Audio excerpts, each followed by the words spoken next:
My father has always blamed my sister for my mother's death, and now that my little sister called me Daddy, he regrets it. Growing up, my father never once looked at my sister with love. He saw her as a reminder of the worst day of his life, the day our mother passed away while giving birth to her. He never said it outright, but the resentment was always there, lurking behind every cold stare and dismissive word. I tried to shield my sister from it, but how do you protect a child from a father who barely acknowledges her existence? She learned to expect nothing from him. She stopped trying to win his affection, even when she was just a little girl who desperately needed a parent's love. But everything changed the day she called me Daddy. I did not expect it. I did not even know how to respond. But when my father heard it, something in him finally broke. And for the first time in his life, he realized just how much he had lost. I have always been protective of my little sister, Emma. She was born into a tragedy. Our mother did not survive childbirth. While the doctors and nurses tried to console my father, telling him it was an unfortunate complication, he did not accept it. In his eyes, Emma was the reason he lost the love of his life. I was 6 years old at the time, too young to fully understand grief, but old enough to recognize the change in my father. Before Emma was born, he was warm and affectionate. He would tuck me in at night, read me stories, and bring me little surprises when he came home from work.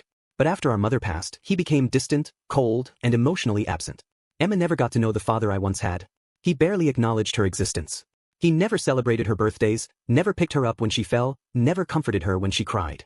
It was as if he had decided from the moment she was born that she was not his child, but rather a painful reminder of what he had lost. I stepped in where he failed. I taught Emma how to tie her shoes, how to ride a bike, and how to bake cookies on the weekends.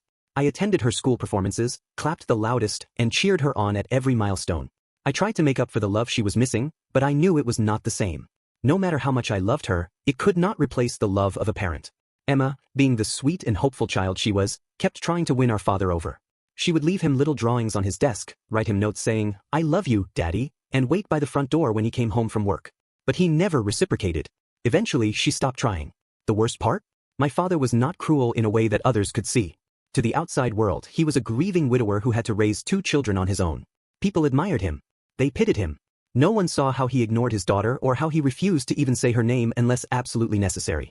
Emma grew up with the resilience of someone who had learned early on not to expect love from the people who should have given it to her unconditionally. Despite everything, she remained bright and full of life. She loved to paint, adored animals, and had a laugh that could light up an entire room. But beneath all that warmth was a deep sadness. When she was younger, she used to ask me, "Why does Dad not love me?" I never had an answer. I told her he was just hurting and that maybe, one day, he would come around. But even I stopped believing that. As she got older, Emma stopped asking. By the time she was 10, she had accepted that Dad did not want her. By 13, she stopped celebrating her own birthday because she knew he would not acknowledge it. She learned to rely on herself. Fortunately, our grandmother, my mother's mother, was a strong presence in her life. Unlike Dad, she cherished Emma and made sure she never felt completely unloved.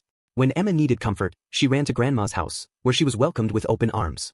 By the time I turned 18, I left for college, but it was one of the hardest things I had ever done. I promised Emma that I would always be there for her, but deep down, I knew my absence would make things worse for her. I called her every night, visited as often as I could, and made sure she knew she was not alone. But with me gone, Dad barely even acknowledged her existence. He came home late, barely spoke to her, and made it clear that she was nothing more than a shadow in his house. Emma spent more and more time at Grandma's house, and I started to realize something. She was not just visiting. She was practically living there. And when I finally finished school and got a stable job, I made a decision that had been weighing on my heart for years. I was going to take Emma in. At 16, she packed her things and moved in with me. It was the first time she had a real home, one where she was wanted. But what I did not realize was how much damage had already been done. Life with Emma under my roof was peaceful, but there was always an unspoken weight between us. I never pushed her to talk about Dad, but I knew she still thought about him. No matter how much pain he caused her, he was still her father. At first, she seemed lighter, happier even. She finally had a space where she was loved, where she did not have to tiptoe around someone who resented her existence. I made sure she had everything she needed, and for the first time, she started to embrace the idea of being happy. But the damage our father had done did not just disappear. One night, I heard her crying in her room. It was not the quiet kind of crying where someone tries to hide their pain. It was deep, gut-wrenching sobs, the kind that come from years of bottled-up hurt. I knocked softly before stepping inside. "Emma?" She wiped her tears quickly, forcing a small smile. "Hey, sorry. I did not mean to wake you." I sat beside her on the bed. "Talk to me. What is going on?" She hesitated, playing with the hem of her hoodie. "It is stupid." "It is not stupid if it is making you feel like this." She let out a shaky breath. I had this dream. Mom was there. She was holding me, telling me everything was going to be okay. And then Dad showed up, and he told her to put me down because I was the reason she was gone. I felt my heart crack. It is just a dream, I tried to assure her, but she shook her head. Is it though? Her voice was barely a whisper. That is how he sees me, right? That is how he has always seen me. I wanted to tell her she was wrong. That Dad did not truly believe that. That deep down he had to love her in some way. But I could not lie to her. Instead, I pulled her into a hug, holding her tightly. Emma, you are not responsible for Mom's death. You were a baby. You did not ask to be born. What happened was not your fault, and I need you to believe that. She nodded against my shoulder, but I could tell she was not fully convinced. It was not fair. She had spent her entire life carrying a burden that was never hers to bear. And our father, he had allowed it. No, he had caused it. That was the moment I knew something had to change. A week later, something happened that I never expected. Dad called me. I stared at my phone in disbelief before answering. Hello. Hey, he said, his voice hesitant, almost nervous. It has been a while. I scoffed. Yeah, no kidding. There was silence on the other end before he finally spoke. I want to see Emma. I nearly dropped my phone. What? I just want to talk to her. I know I have made mistakes, but I want to fix things. His words were careful, deliberate. It almost sounded like an apology, but I was not convinced. Why now? I asked. You had 16 years to be her father, and you never even looked at her. What changed? There was a pause. She called you Daddy, didn't she? My entire body went cold. How do you know that? I demanded. I heard from Grandma. His voice was tight, almost resentful. She called you Daddy in front of her, and it got back to me. I could not believe what I was hearing. This was what made him care? Not the years of neglect, not the pain he had caused, but the fact that Emma had found comfort in someone else? You do not get to be upset about that, I snapped. You made it clear she was never your daughter. I never said that. You did not have to. My voice was shaking. You ignored her, acted like she was invisible. She spent her entire life trying to get you to love her, and you gave her nothing. So forgive me if I do not believe that you suddenly care now. There was silence again. Then finally he spoke. I just want to see her. I took a deep breath, trying to calm my anger. Emma was not a pawn in his guilt. She deserved better than this. I will ask her, I said. But it is her choice, not yours. I hung up before he could respond. That night, I told Emma about the call. Her face paled. He wants to see me? I nodded. I told him it is up to you. If you do not want to, you do not have to. She stared at the floor, deep in thought. What do you think I should do? I think you should do what is best for you, I said honestly. But I will be there no matter what. She took a deep breath. I want to see him. I was surprised but did not question her choice. If this was something she needed for closure, I would support her. But deep down, I had a feeling this would not go the way Dad expected. A few days later, Emma and I arrived at the small cafe where we agreed to meet Dad. She was gripping my hand so tightly that her knuckles turned white. You do not have to do this, I reminded her gently. She swallowed hard. I need to. I nodded and led her inside. Dad was already there, sitting at a corner booth. When he saw us, he stiffened. He looked older than I remembered, more tired, more worn down. Maybe it was guilt, or maybe time had simply caught up with him. Emma hesitated before walking over. I followed close behind, ready to step in if she needed me. She sat down first and I took the seat beside her. For a long moment, no one spoke. Then, Dad cleared his throat. Emma. She flinched slightly at the sound of his voice but composed herself. Hi. His gaze flickered to me before landing back on her. You have grown up. Emma gave a small, hollow laugh. That happens over 16 years. Dad exhaled, rubbing the back of his neck. I guess it does. Silence settled over the table again. I could tell Emma was waiting for something, an apology, an explanation, anything. But Dad just stared at her like he was searching for the right words. Finally, Emma broke the silence. Why now? Dad looked taken aback. What? Why do you suddenly care now? Her voice was steady, but I could hear the hurt beneath it. You ignored me my whole life. You let me think I was nothing. So why now? Dad opened his mouth, then closed it. He had no good answer. I leaned forward, my voice sharper than I intended. Be honest with her. Is it because you regret what you did? Or is it because she called me Daddy instead of you? He flinched. You do not get to be upset about that, I cut him off. She needed a father. You were not there, so she found one in me. Dad's face darkened. I never wanted things to be like this. Then why were they? Emma asked, her voice breaking slightly. Why did you hate me so much? Dad's hands clenched into fists.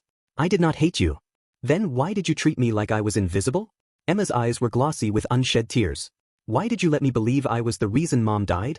Dad flinched again. You never said it outright, but you never denied it either, she continued, her voice trembling. You let me grow up thinking I killed her. Do you have any idea what that did to me? He looked away, shame flickering in his expression. I was grieving, he admitted. Losing your mother broke me. Do you think it didn't break me too? Emma's voice rose slightly. She was my mom. I lost her too. But instead of comforting me, you shut me out. You let me believe I was unwanted. Dad ran a hand down his face. I was angry at the world and I took it out on you. I thought if I kept my distance, it would hurt less. Emma let out a bitter laugh. For who? Because it did not hurt less for me. Dad exhaled shakily. I know I cannot change the past, but I want to fix things now. Emma shook her head.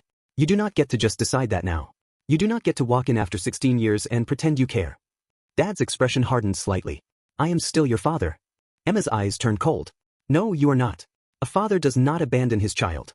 A father does not let his daughter believe she is worthless. You were my biological father, but you were never my dad. Dad's jaw tightened. Emma. She stood abruptly. I came here to see if you had changed. But you haven't. You are still trying to justify what you did instead of owning up to it. She turned to leave, but then she stopped. You know, I used to dream about the day you would finally tell me you loved me, she said softly. But I do not need that anymore. I have my brother. And he is more of a father than you ever were.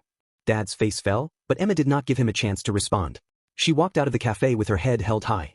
And I followed right behind her. When we stepped out of the cafe, Emma took a deep, shuddering breath. She was trembling, but there was a strange look of relief on her face, like she had been carrying the weight of our father's rejection for so long, and now she had finally put it down. You okay? I asked gently. She nodded slowly. I think so. I placed a hand on her shoulder. I am proud of you. She exhaled shakily. I was always scared to confront him. I thought I needed his love to be whole, but I do not think I do. I gave her a small smile. No, you do not. You have people who love you. And you always will. Emma looked up at me, her eyes filled with gratitude. Thank you, Nathan. For everything. For raising me. For being there when he was not. I squeezed her shoulder. You never had to thank me. You're my sister. I would do it all over again in a heartbeat. She swallowed hard, then threw her arms around me, hugging me tight. I love you, she whispered. I held her close. I love you too, kiddo. A few days later, I received a text from Dad. It was short, just a simple. I am sorry. I know it is too late, but I am sorry. I stared at the message for a long time. It was the first real apology I had ever seen from him. I did not know if it was sincere, or if he only sent it because he realized he had lost Emma for good. Either way, I did not reply. Some things could not be fixed with a few words. The weeks that followed were some of the best I had ever seen Emma. She seemed lighter, freer, as if shaking off the burden of our father had given her a new sense of confidence. She started working harder at school, focusing on her future. She even started therapy, something I had encouraged for a long time but she had always resisted. I think I just needed to hear it from him, she admitted one evening. I needed to hear that he was the problem, not me. I nodded. And now? She smiled slightly. Now, I am going to be okay. A month later, I received another text from Dad. This one was different. I have been thinking a lot about what you and Emma said. I do not deserve forgiveness, but I want to try to be better. I do not expect her to ever want me in her life, but if she ever does, I will be waiting. I showed it to Emma, letting her decide what to do with it. She read it carefully, then handed my phone back. Maybe one day, she said quietly. But not today. And that was okay. She was healing. And that was all that mattered. Emma and I had been through more than most siblings, but we had come out stronger. Our father's absence had left scars, but it had also brought us closer together. I had raised my sister not because I had to, but because I loved her. And in the end, that love was what mattered most. Our father had lost years he would never get back. That was his regret to carry, not ours. Emma had found her strength. And I had found peace in knowing she was finally free from his shadow. And for the first time in a long time, we were truly happy. If you enjoyed the story, make sure to like the video, subscribe to the channel, and press the bell icon so you never miss an update.